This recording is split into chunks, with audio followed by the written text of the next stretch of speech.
throat. Chopping it up with Ramel. Chopping it up with Ramel. Chopping it up with Ramel. No notes, straight from the throat. Chopping it up with Ramel. Chopping it up with Ramel. Chopping it up with Ramel. No notes, straight from the throat. Good morning. Welcome to another edition of Chopping It Up with Ramel. No notes, straight from the throat. What a wild card weekend it was this weekend in the NFL. But before we get there, we're going to start in college football. This is the night that all you college football fans has been waiting for. The championship game. And this one should be a great one. It is the rematch of last year between the Alabama Roll Tide, Crimson Tide against Clemson Tigers. It should be a good one. It really should be a good one. You know, Nick Saban has been dominating the college football ranks, just eating up all the 5-star recruits here in the Southeast area. But he's never had a quarterback. He finally has a quarterback in his fold. I think they're going to be very dangerous tonight. Very dangerous. But in years past, quarterbacks like Deshaun Watson, who plays for Clemson, tend to give them trouble. We'll see what happens here. Clemson also has a star receiver. I believe they have the first wide receiver in the draft, and Mike Williams. This one should be a great game. If Clemson tries to go up the middle, it's going to be a long night for them. But if Clemson can work their way to the outside, they should be able to give Alabama some trouble. However, the defense that showed up for Clemson last week against Ohio State, that defense needs to come today against Alabama. This one should be down to the wire. I'm rooting for Clemson, but I know Alabama's going to win this game. I just think that there's just too much on the line of scrimmage from the offensive line to the defensive line. I think that's where the game is won. And I think Alabama wins the second consecutive national title. But I'm rooting for Clemson. Deshaun Watson, I'm rooting for you. But it should be a good game. At least it should be better than the wild card games in the NFL. I ask you guys out there, you choppers, was there a competitive playoff game this week? Nothing. It was just horrible display. The game that everybody was looking for, Giants and the Packers, it's just horrible. That game was one-sided. 38-13. It was competitive for the first half. That was it. 38-13. Let's recap. Oakland lose to Houston. They had a rookie quarterback, Connor Cook, third string. He didn't realize who was on his team. He threw 3 interceptions. Then you had Detroit, who lost 3 in a row going into the playoffs, went into Seattle. Seattle found some magic that they had. That game wasn't close. Then Miami goes into Pittsburgh. It was 14-0 before the national anthem was over. That game wasn't really close. And then the Giants. I'm curious. Was Victor Cruz and Odell Beckham still in South Beach? You know that was going to come up. That's going to come up in everybody who's a sport pundit, sports writer, sportscaster. That's going to come up. I thought because that had taken place, that they would be focused and come out and win the game so they wouldn't have to hear that or answer questions such as, did the trip to South Beach play a part? I ask you guys that. Do you think it played a part? I say no. I mean, it's no different if they'd have went to New York and hung out in a club there till 6 in the morning. But it's not a good look. It questions, where is your focus? Where's your priority? It's just not a good look. No one says you can't have fun. No one says you can't enjoy yourself. No one says you can't go out and hang out with friends, other celebrity friends. No, this is not what it's about. But I think if I have a final exam in school within 48 hours, I don't think I'll be hanging out. No, I don't think so. If I had a playoff game, whether it's a week later, I think I would start preparing immediately. Immediately. I wouldn't take anything for granted. So when it's a holiday, when you these guys' status, it's New Year's Day whenever you want it to be. These guys can call up, rent boats, call up hotels, rent out rooms, set up parties anytime they want, and treat it just like it is New Year's Eve, New Year's Day. Anytime they want. It didn't have to go down like that. You know, I've said it on this show before, but that's why it makes it easy to root for Dak Prescott. This is a guy who has his priorities together. As I said once before, Dak turned down backstage concert tickets to the Kanye West show. I don't know if I would have turned him down, but he turned him down. I think the show was on a Wednesday or Thursday night. And he made it known his reason for it. He said he's going home to get some rest because he has a game on Sunday. No wonder why they're 13-3. I don't think I would have seen or heard about some players leaving a Dallas game, let's say the same situation, and heading out to South Beach. I don't think Dak, as the leader of this team, would have allowed them to do it. And like I said, when you're a celeb like that and you got money like that, you can make New Year's Day or New Year's Eve every weekend. Every weekend. Every weekend. And this is not just on the players. This is on the coach. This is on the coach. After a stellar season, a stellar performance, Ben McAdoo, you bring those guys back to the facility. What they do then, they're on their own. But when you give them the permission to go and leave the team like that, it comes back on you. Now, do I think that them hanging out in Miami had anything to do with this loss? No. I don't think so. I really don't. Is it a good look for the team? No. It's not. It's not a good look at all because it gives people like myself and others something to point at, something to talk about other than they didn't show up for the game. I've spent the last 2-3 minutes talking about prioritizing and them being in Miami and not beginning their focus for next week almost immediately. Then the game itself, as Aaron Rodgers picked them apart.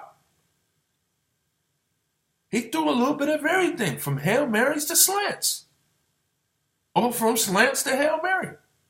Where was the defense that they call NYPD? Where was the secondary? They were down Jordy Nelson. They only could throw the ball to one person, Randall Cobb. They don't have a running game.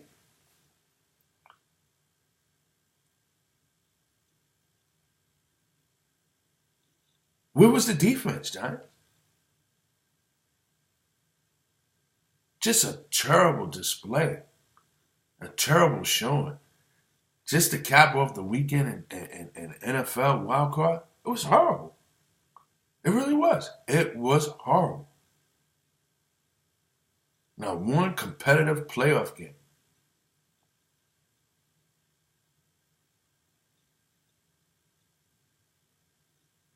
Just a horrible display, especially by the Giants. It's one thing to lose, but 38-13?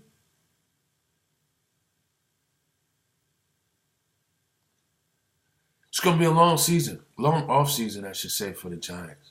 It really is. And guys like Victor Cruz, is he going to return? Guys like Odell Beckham, is he going to be able to answer these questions? Yeah, they say he was very emotional at the end of the game. Don't get me wrong. The guy wants to win. He's a winner. He plays with passion. I understand that. I get that. I don't take nothing away from him. But it would have helped if the attention towards this game started immediately. Immediately.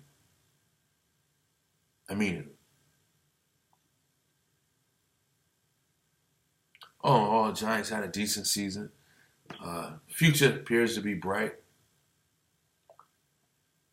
But what a way to end the season. 38-13. 38-13. Not a good look. Well, with that said, next week, divisional round, the matchups are set. And it should be a good one. I mean, in the NFC, you got Seattle going into the Georgia Dome to face the Falcons. Wow. And you have Green Bay going into Dallas to face Dak and Elliott and Bryant. Wow. Wow. Right now, the NFC matchups really are good. Now, here's what happens. I like the whole team. I like the home team in both. I like the Falcons.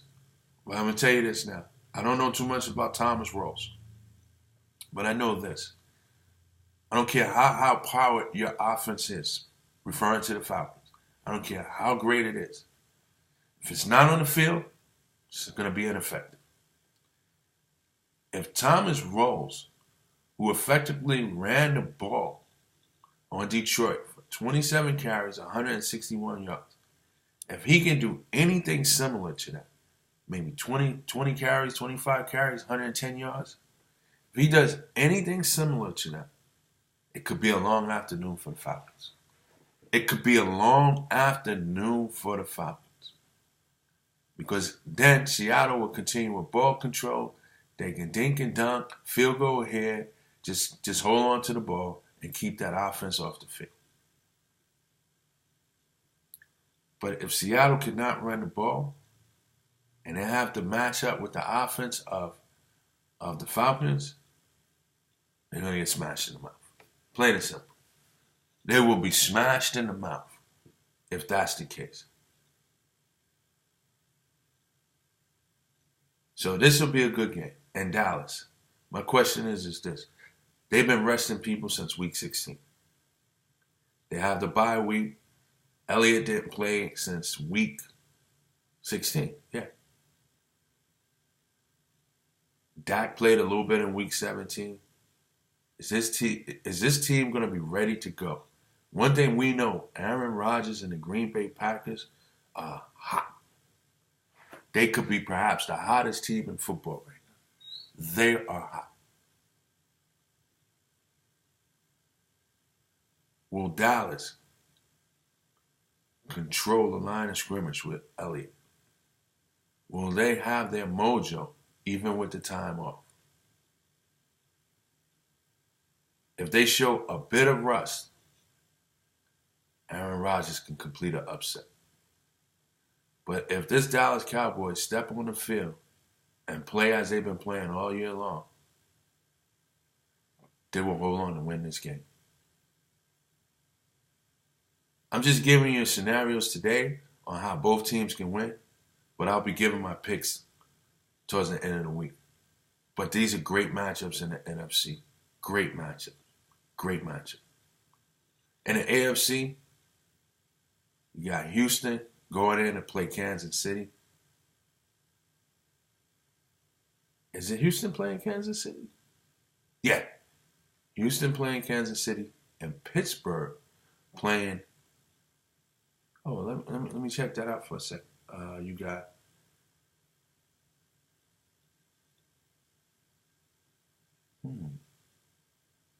Yeah. Yeah, Houston's playing Kansas City, and Pittsburgh is playing New England. You know what I mean? I got to double check that. Straight from the... I'm a little off on that. Anyway, the matchups is going to be set. It's set already. It's either Houston playing Houston playing Kansas City, or either Houston playing New England, Pittsburgh playing Kansas City, or Pittsburgh playing New England. Either way, it should be fun. We'll talk more about that. But I hope next week's playoffs is a lot better than this weekend's playoff. Because what we saw right now is just horrible. I mean, just literally horrible what we witnessed this weekend. And I hope that next week's round of games is going to be a lot interesting. It should be better. It should be better.